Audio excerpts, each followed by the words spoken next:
She spent 4 hours getting ready, pressed her dress twice, practiced her smile. She wanted his mother to like her. And for 11 seconds on that red carpet, she belonged.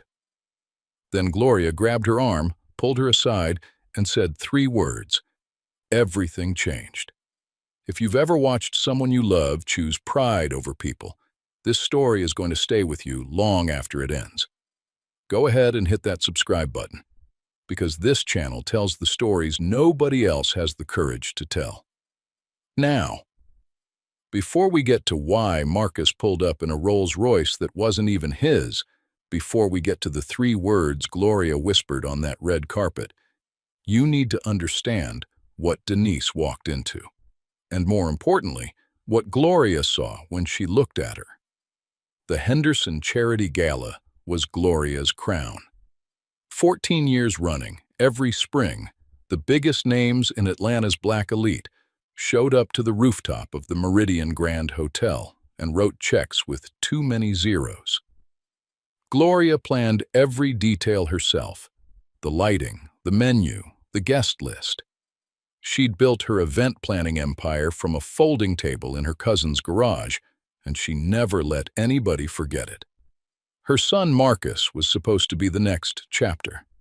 30 years old, sharp-jawed, quiet in a way that made people lean in when he spoke. Gloria had groomed him for the business since he was 15, dragging him to vendor meetings, teaching him how to read a room. But Marcus didn't want the empire. He worked as a valet manager at the Meridian Grand, parking cars for the same people his mother entertained. He liked the simplicity of it. Keys in, keys out. No politics, no performance. Gloria called it a waste. Marcus called it peace. They didn't fight about it anymore. They'd worn that argument down to bone a long time ago. Now it just sat between them like a chair nobody used. Denise had been in Marcus's life for 7 months. He'd met her in the hospital parking deck on a Tuesday afternoon. She was a nursing student doing clinicals at Grady, running late, fumbling with her keys, and she dropped them between the driver's seat and the console. Marcus happened to be walking past. He didn't say anything smooth. He just knelt down, fished out the keys, handed them back, and said, "You're gonna be late." She'd laughed. Not a polite laugh, a real one. The kind that comes out before you can catch it. That was it. That was the whole beginning. No grand gesture. No movie moment. Just a man on his knees in a parking deck, handing a flustered woman her keys like it was the most natural thing in the world. They started slow. Coffee first, then lunch. Then a dinner that lasted 3 hours because neither of them wanted to be the one to ask for the check. Denise learned that Marcus read philosophy books on his breaks and hated the taste of coffee, but drank it anyway because he liked the ritual. Marcus learned that Denise sang in the car when she thought no one was listening, and that she'd dropped out of school once to take care of her mother and fought her way back in 2 years later. He never asked about her father. She never asked about his. Some doors stay closed because both people understand what's behind them. 7 months later, she was standing in her bathroom in a 1-bedroom apartment on Cascade Road, turning slowly in front of a mirror that only showed her from the chest up. The dress was silver, not flashy silver, soft, like moonlight caught in fabric. She'd found it at a consignment shop in Decatur and spent 2 weeks getting it altered. On her left wrist, she wore a thin silver bracelet with a clasp that didn't close properly. She'd had it since she was 19. Her mother gave it to her. Denise pressed the dress a second time because the first press left a faint crease near the hem that nobody would have noticed. She practiced smiling in the mirror. Not because she didn't know how to smile, but because tonight mattered. She was meeting Gloria for the first time, and Marcus had told her almost nothing about his mother except, "She's a lot," which could mean anything. Marcus picked her up at 7. He looked at her standing in the doorway and didn't say anything for a few seconds. Then he said, "You look like trouble." And she said, "Good trouble or bad trouble?" And he said, "The kind I can't afford." And she shoved his shoulder, and they were fine. They were easy like that. The drive to the Meridian Grand took 22 minutes. Denise asked questions Marcus mostly dodged. How many people would be there? What his mother liked to talk about? Whether there was assigned seating? Marcus said, "Just be yourself." And Denise said, "That's what people say when they don't have better advice." He laughed, but she was right. The red carpet was real. Actual red carpet, rolled out from the lobby entrance to the elevator bank, flanked by photographers Gloria had hired to make every guest feel important. Denise hadn't expected it. She reached for Marcus's hand without thinking and held on a little too tight. They stepped onto the carpet together. Cameras popped. Denise blinked, smiled, remembered to breathe. For 11 seconds, and she'd replay it enough times later to know it was exactly 11. She felt like she was in the right place, standing next to the right person, being seen. Then Gloria appeared. She came through the crowd the way people do when they own the room and want everyone to know it. Black gown, diamond earrings that caught every flashbulb, smile wide enough to split a melon. She was heading toward Marcus, arms already opening for a hug, and then she saw Denise. No, she saw Denise's wrist, the bracelet, silver chain, broken clasp, hanging slightly loose the way it always did. Gloria's smile didn't fade. It froze, like someone had pressed pause on her face while the rest of her body kept moving. Her eyes went from the bracelet to Denise's face, and something happened behind them. Something old. Something that had been sleeping for a very long time just woke up and started clawing. Gloria grabbed Denise's arm. Not gently. Not the way you touch a stranger at a party. The way you grab something you want to remove. 3 words. Quiet enough that the photographers didn't hear. Loud enough that Denise felt them hit her chest. Lorraine's daughter. Leave. Denise didn't know what that meant. She didn't know who Lorraine was. Not really, not the way Gloria meant it. She just knew that a woman she'd never met was gripping her arm and looking at her like she was a disease. She stumbled back. Her heel caught the edge of the carpet. A photographer's flash went off at exactly the wrong moment and caught her mid-fall, arms out, mouth open, silver dress twisted around her knees. Marcus was 15 feet away, talking to a donor. He turned at the sound of the gasp, saw Denise on the ground, saw his mother standing over her with a face he'd never seen before. Not angry, exactly, but sealed. Like a vault door had closed behind her eyes. By the time he got to Denise, a security guard had already helped her up and was walking her toward the lobby exit. Gently, politely, the way you remove someone from a place they were never meant to be. Marcus found her on the curb outside the Meridian Grand, sitting on the concrete in a silver dress that now had a small tear at the hip. Mascara tracking down her right cheek in a thin, dark line. The bracelet had slid down to her knuckles from the fall. She was pushing it back up her wrist with shaking fingers. "What happened?" Marcus said. Denise shook her head. "Your mother," she said. "She called me Lorraine's daughter and told me to leave." Marcus crouched in front of her. "Who's Lorraine?" "My mother," Denise said, and then, quieter. "My mother's name was Lorraine." But to understand what Gloria saw in that bracelet and why a dead woman's name could shatter a red carpet, you have to go back 22 years, before the Empire, before the galas. before Gloria became the kind of woman who could ruin someone without raising her voice. In 2004, Gloria Henderson was 27 years old and running a catering operation out of the back of a rented minivan.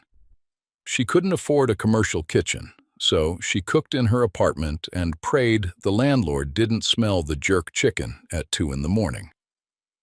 Her business partner, her best friend, the only person in the world she trusted completely, was a woman named Lorraine Price.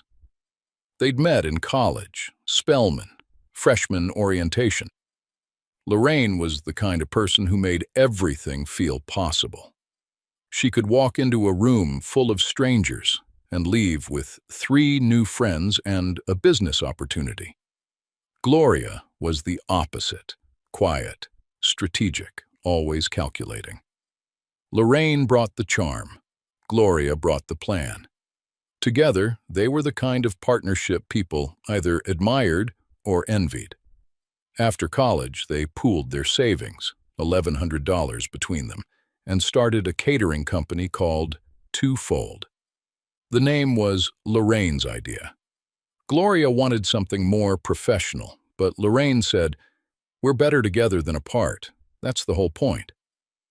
Gloria gave in. She usually did when Lorraine smiled like that. For 4 years, they built Twofold, one event at a time. Baby showers, church dinners, a few corporate lunches that Lorraine charmed their way into. They weren't making real money, but they were building something. Gloria kept meticulous books. Lorraine kept the clients happy. The system worked. And then the Waverly contract came along. The Waverly Group was a real estate development company putting together a series of launch events for a new mixed-use complex in Buckhead. 12 events over 6 months. Catering, decor, coordination, the full package. It was worth more money than Twofold had made in its entire existence. Landing it would change everything. Gloria worked on the proposal for 3 weeks straight, barely slept, built spreadsheets, sourced vendors, calculated margins down to the penny. Lorraine handled the presentation. She was better in the room. They pitched together, finished each other's sentences, and walked out knowing they'd nailed it. They got the contract, and for 2 months, it was the best time of their lives. They hired staff, rented a real kitchen, bought supplies in bulk for the first time instead of scraping together ingredients week to week. Lorraine bought them matching silver bracelets, thin chains, delicate, nothing expensive, but she'd had them engraved on the inside. Gloria's said, "Better together." Lorraine's said the same. Gloria wore hers every day. She wasn't sentimental about most things, but the bracelet was different. It was proof.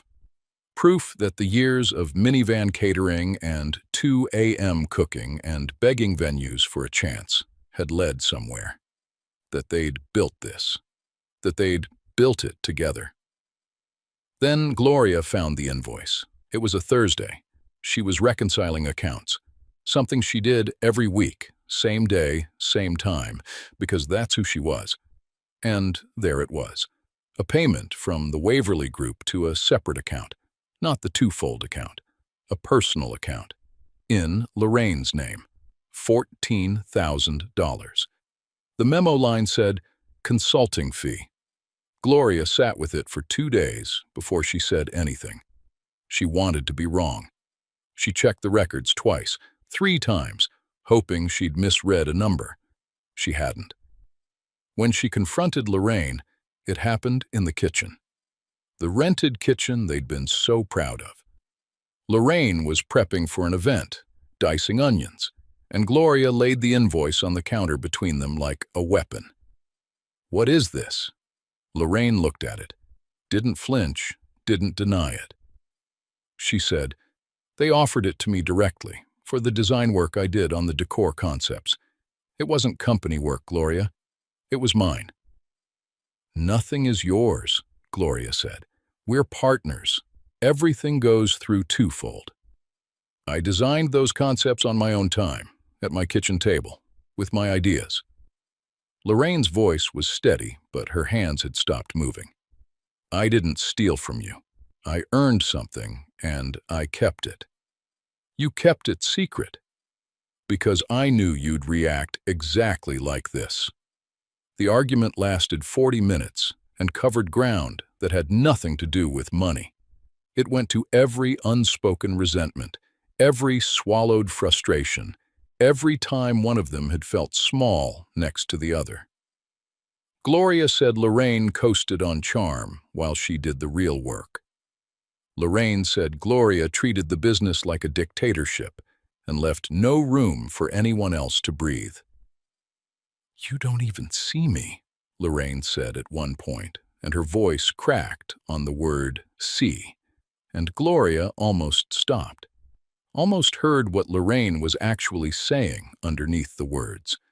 But she didn't stop, because stopping would have meant admitting that maybe Lorraine was right about some of it, and Gloria wasn't built for admitting things.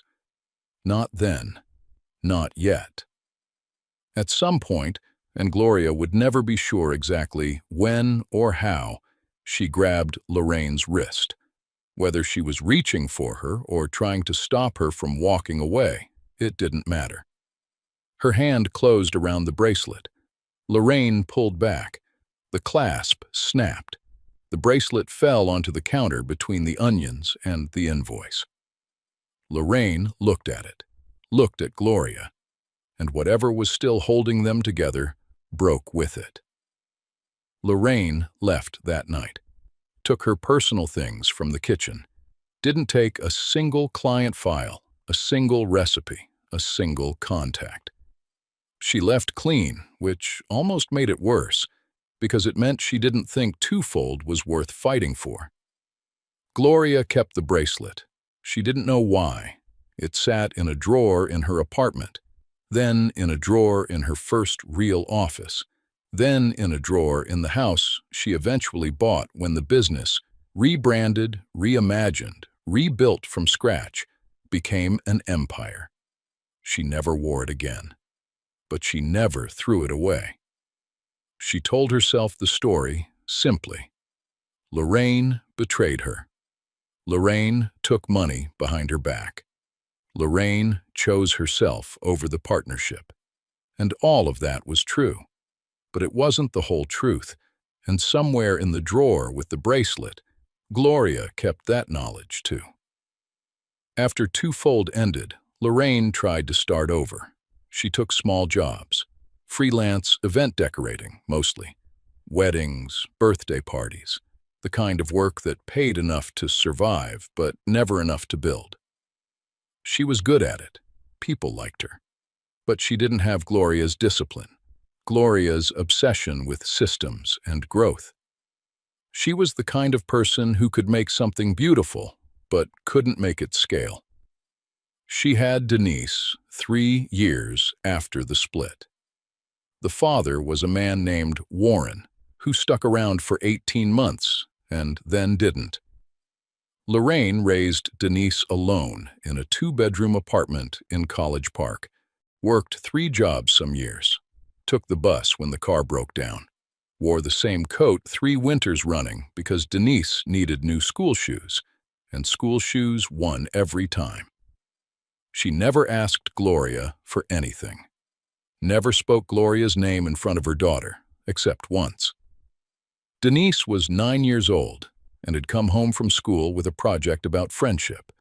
She had to interview someone about their best friend. She asked Lorraine, and Lorraine sat quiet for a long time before she said, "I had a best friend once. We built something together, but she chose the building over the friendship, and I chose my pride over fixing it. And we both lost." Denise wrote that down, got a B+ on the project, never asked about it again. When Denise was 19, Lorraine got sick, pancreatic, fast, the kind of diagnosis that doesn't give you time to bargain. 3 months from the doctor's office to hospice. Denise dropped out of school to take care of her, fed her, bathed her, sat beside her bed reading magazines out loud when Lorraine was too tired to talk. Learned how to change an IV bag at 19 because the home nurse only came 3 times a week, and the rest of the time it was just the two of them. It was during those nights, the long, quiet ones, where the only sound was the oxygen machine clicking and Lorraine's breathing getting thinner, that Denise decided she wanted to be a nurse. Not because it was glamorous, because she'd learned what it meant to keep someone comfortable when comfort was all you had left to give. A week before she died, Lorraine gave Denise the bracelet, the silver chain with the broken clasp that had never been repaired. Denise held it up to the light and said, "Mama, it's broken." Lorraine smiled, tired, already halfway somewhere else. "I know. Wear it anyway. It's from a life I almost had. Wear it so you remember. People will always show you who they are. Believe them." Denise put it on that day and never took it off. Not when she went back to school 2 years later to finish her nursing degree. Not when she worked night shifts at the gas station to pay tuition. Not when she met a quiet man in a parking deck who picked up her keys and didn't try too hard. She didn't know the bracelet's history. Didn't know who broke the clasp or why. Didn't know that Gloria Henderson, the name she'd read on the gala invitation Marcus handed her, was the same woman her mother had never spoken about. Lorraine had kept that secret perfectly. Maybe out of grace. Maybe out of pain. Maybe both. Marcus didn't know either. He'd never heard the name Lorraine Price. Gloria had erased her so completely from the story of how she'd built her empire that even her own son didn't know there'd been a beginning before the beginning. In Gloria's version, she'd done it all alone, started from nothing, built from scratch. And after 22 years of telling that story, she'd almost convinced herself it was true. Almost. Because the bracelet in her drawer was still there. And now, on the red carpet, the same bracelet was on the wrist of the woman her son loved. And Gloria couldn't look at it without seeing Lorraine's face the night the clasp broke. Couldn't look at Denise without seeing the friend she'd cut out like a tumor and spent 2 decades pretending had never existed. Back on the curb outside the Meridian Grand, Marcus was trying to make sense of something that didn't have a shape yet. His mother had just physically removed his girlfriend from a public event. His girlfriend was sitting on concrete in a torn dress, repeating a name he'd never heard. And somewhere between those two facts was a 22-year-old wound he didn't even know existed. "Stay here," he said to Denise. Then he stood up and walked back inside. The gala was running like nothing had happened. Music playing, glasses clinking. 200 people performing wealth and wellness for each other. Gloria was near the stage, talking to a city councilwoman, her smile back in place like she'd never taken it off. Marcus walked up and stood next to her, waited. Didn't interrupt, just stood there until the councilwoman felt the shift in the air and excused herself. "Who is Lorraine?" Marcus said. Gloria didn't look at him. "Not here." "You just put your hands on my girlfriend in front of 300 people. We're doing this here." Gloria turned to face him then, and for the first time in Marcus's life, he saw something he'd never seen on his mother's face. Not anger, not control, fear. The quick, cornered kind that comes when something you buried starts moving under the dirt. "Lorraine Price was someone I used to know," Gloria said. Every word measured, like she was placing them on a scale. "She was my business partner before Twofold became what it became, before I became what I became. She stole from me, Marcus. She took money behind my back, and when I found out, she walked away and never looked back." "And Denise is her daughter, wearing her bracelet." Gloria's jaw tightened. The same bracelet Lorraine wore the day she betrayed everything we built. And now that girl is standing on my red carpet next to my son, wearing it like a flag. She doesn't know, Marcus said. She doesn't know who you are. She doesn't know any of this. It doesn't matter what she knows. It matters what she is. What she is? She's a nursing student who works double shifts and brings me leftovers because she knows I forget to eat. That's what she is. She's Lorraine's daughter, and I'm your son. And you just threw the woman I love onto the ground at your own event. So, what does that make you? Gloria didn't answer. She looked at Marcus the way she looked at vendors who came in over budget, like he was a problem to be managed, not a person to be heard. And Marcus recognized that look. He'd been on the other end of it his whole life.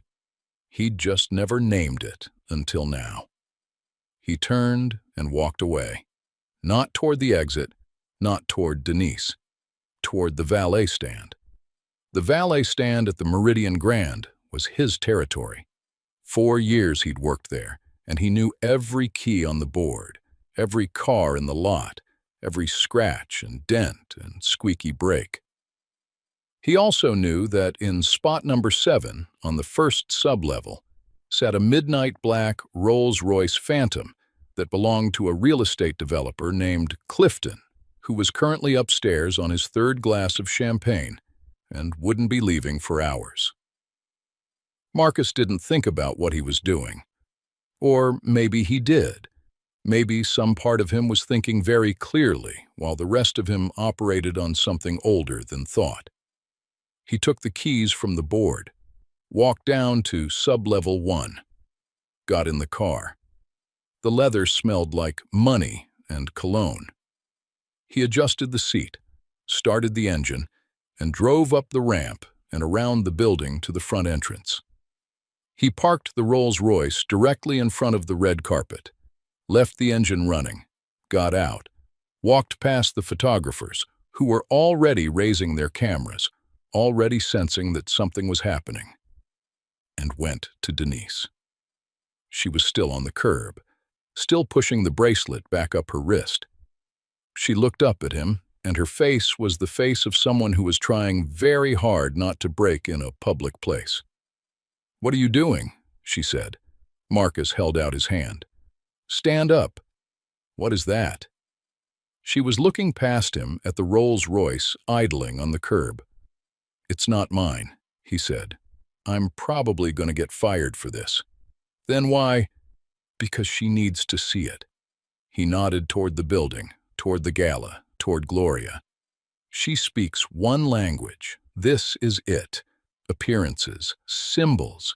If I walk you back in there holding your hand, she won't even blink. But if I pull up in a car worth more than her catering budget and open the door for you in front of every camera she hired, she'll feel it." Denise looked at him, looked at the car, looked at the bracelet on her wrist, the clasp catching the streetlight, the chain loose as always. "I don't need a Rolls-Royce, Marcus." "I know, but she needs to see me choose you." Denise took his hand and stood. He opened the passenger door. She got in. The photographers were clicking now, rapid fire, catching every second. Marcus closed her door, walked around to the driver's side, and before he got in, he looked up at the rooftop. He couldn't see Gloria from here, but he knew she could see him. He knew she was watching. And somewhere inside that building, Gloria was. Standing at the floor-to-ceiling windows of the Meridian Grand's rooftop ballroom, looking down at her son in a borrowed suit, opening the door of a borrowed car, for a woman wearing a bracelet that Gloria had broken 22 years ago. She watched them pull away, and she didn't move for a long time. Marcus drove 4 blocks and pulled into a gas station. They sat in a $300,000 car under fluorescent lights and didn't say anything for a while. The engine was still running, The radio was off. Somewhere inside the gas station, a clerk was watching them through the window, probably wondering who rolls up to a Shell station in a Phantom at 9:30 on a Saturday night. Denise was holding her own wrist, covering the bracelet with her fingers like she was protecting it from something she didn't understand yet. "My mother's name was Lorraine," she said finally. "She died when I was 19. She never talked about her past much. She gave me this bracelet and told me to wear it. Said it was from a life she almost had." Marcus leaned his head back against the headrest. "My mother said your mother was her business partner. Said she stole from her. Did she?" "I don't know. I didn't even know she existed until 10 minutes ago." Denise looked out the window. A man was filling his tank 2 pumps over, staring at the Rolls-Royce like he was waiting for a celebrity to step out. "So your mother hates me because of who my mother was." "My mother hates you because of who she was, what she did, what she's been running from." Marcus turned to look at Denise. "You didn't do anything." "Then why does it feel like I did?" He didn't have an answer for that. So he just reached across and held her hand, and they sat there in silence while the gas station hummed around them. He returned the car an hour later, parked it back in spot 7, wiped down the steering wheel, hung the keys on the board. His supervisor, a man named Gerald, who'd worked at the Meridian for 20 years, was waiting by the booth. "You took Clifton's Phantom." "Yeah." "You know I got to report that." "Yeah." Gerald looked at him for a long moment. Then he said, "Must have been something important." And Marcus said, "It was." And Gerald nodded and wrote up the report. And Marcus went home knowing he'd probably lost his job and not caring as much as he thought he would. Gloria didn't call that night. She finished her gala, gave her speech, accepted her applause, smiled for every photograph. And when the last guest left and the caterers started breaking down the tables, she sat alone at an empty table in the middle of the ballroom and took off her shoes. A member of her staff asked if she needed anything. She said no. She sat there for 30 minutes. Then she drove home. Her house was large the way houses are when one person lives in them. Everything echoing, everything clean, everything in its place. She walked past the living room, past the kitchen, past the office where she'd built her empire one spreadsheet at a time. She went straight to the bedroom, to the dresser, to the bottom drawer. The bracelet was there. Her bracelet. The one that said, "Better together" on the inside, even though she hadn't been together with anyone in 22 years. Next to it was a photograph, faded, creased, the edges soft from being handled. 2 young women, arms around each other, standing in front of a rented minivan. Both broke, both laughing, both convinced they were going to change the world. Gloria held the photograph and didn't cry.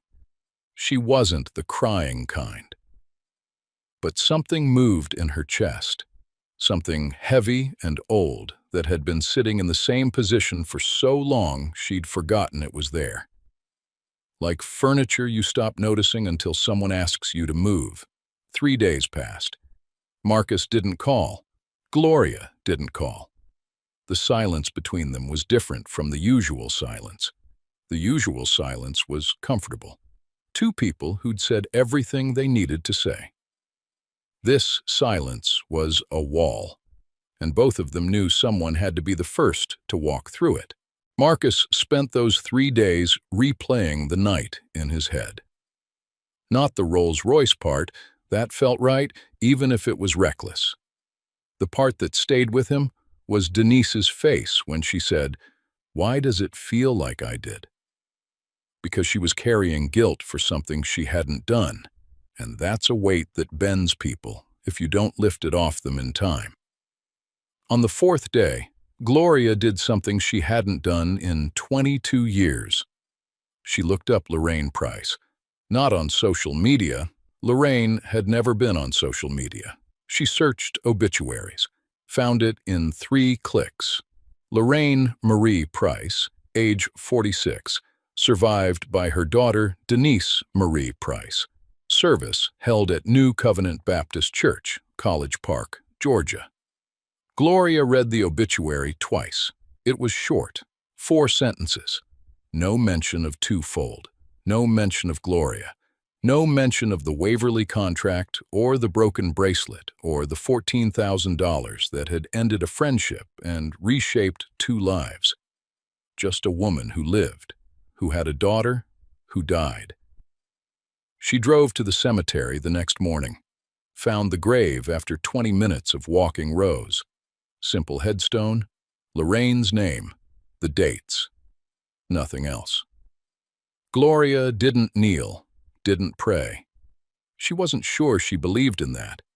She just stood there with the photograph in her hand, the 2 of them, young, laughing, and placed it against the base of the headstone, leaned it carefully so the faces were visible. Then she said, "I told myself you betrayed me.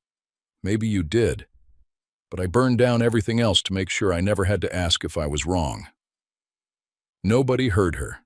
The cemetery was empty, except for a groundskeeper mowing 2 sections over, and he had headphones in.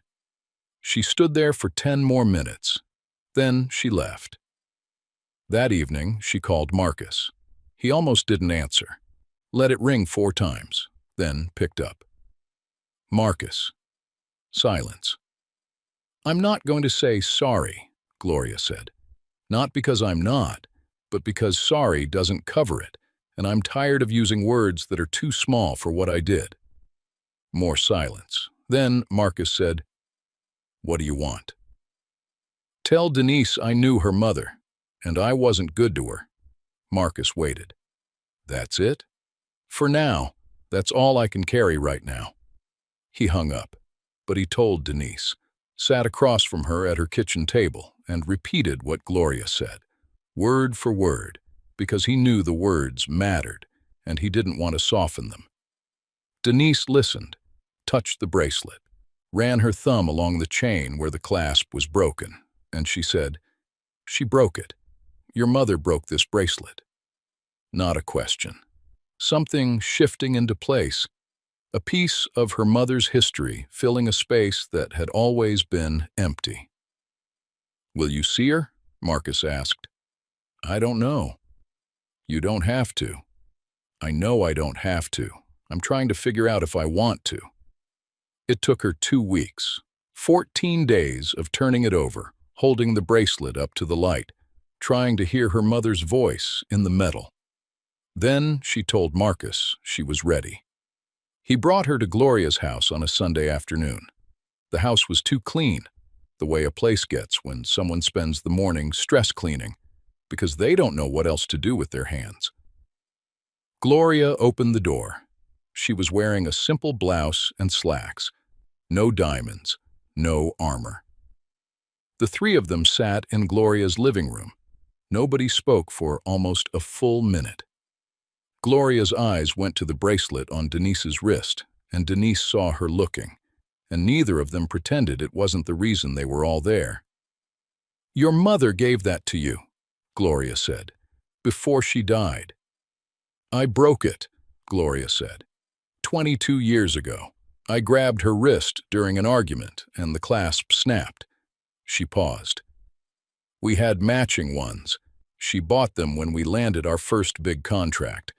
Mine says, 'Better Together' on the inside. Hers does too." Denise unclasped the bracelet, or tried to, the broken clasp making it awkward, the way it always did. She slid it off and held it up, turned it over. On the inside, in letters so small she'd never thought to look, it said, "Better Together."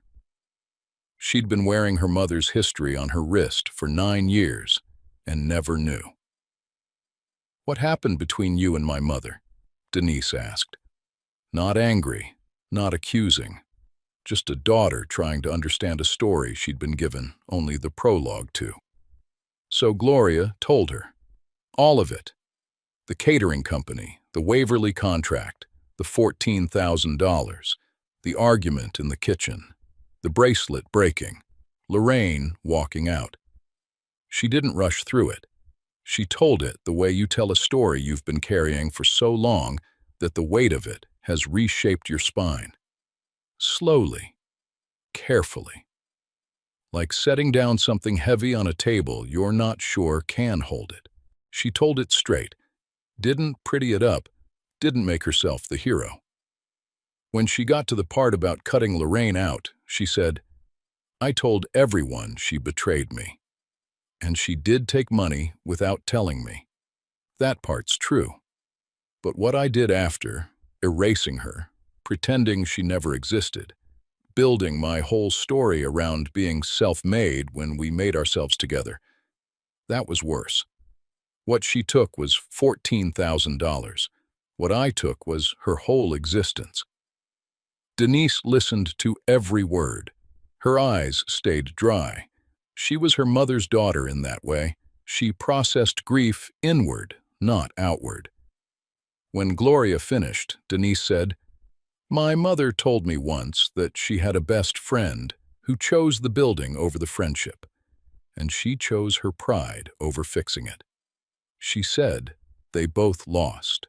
Gloria nodded, slow, like each movement cost something. "She was right," Gloria said. "We both lost. I just didn't know how much until I saw you on my red carpet wearing her bracelet." Denise looked down at the bracelet in her palm, the broken clasp, the engraving she'd never read. 9 years of wearing a story she didn't know. "The clasp is broken," Denise said. Then she looked up at Gloria. "But it still holds." And it did. The bracelet, with its broken clasp and its tiny engraving, had held onto Lorraine's wrist through a betrayal, held onto Denise's wrist through a death, and now sat between two women who'd been connected by something neither of them had chosen. It still held, not perfectly, not the way it was designed to, but enough. Gloria didn't hug Denise. They weren't there yet. They might never be. But she walked them to the door, and before Denise stepped out, Gloria said, "I have something for you." She went to the bedroom, came back with a small box. Inside was her bracelet, the matching one, clasp intact, engraving identical. "I don't need you to forgive me," Gloria said, "but I need you to have this. Your mother bought 2. You should have both." Denise took the box, held it against her chest, and walked out into the afternoon light with Marcus beside her, wearing one bracelet on her wrist and carrying another against her heart. Marcus looked back once at his mother standing in the doorway. She looked smaller than he'd ever seen her. Not diminished, just human. The Empire was still there. The gala would happen again next year. The name Henderson would still mean something in every ballroom in Atlanta. But standing in her doorway in slacks and a blouse, watching her son walk away with a woman she'd tried to erase. Gloria Henderson looked like what she actually was. A woman who'd spent 22 years outrunning a broken clasp and finally stopped. If this story made you think about someone you lost, not to death, but to pride, you're not alone. This channel exists because these stories need to be told. Hit that subscribe button, drop a comment and tell me, have you ever been Gloria? Have you ever been Denise? Because the truth is, most of us have been both. And the bravest thing we can do is admit it.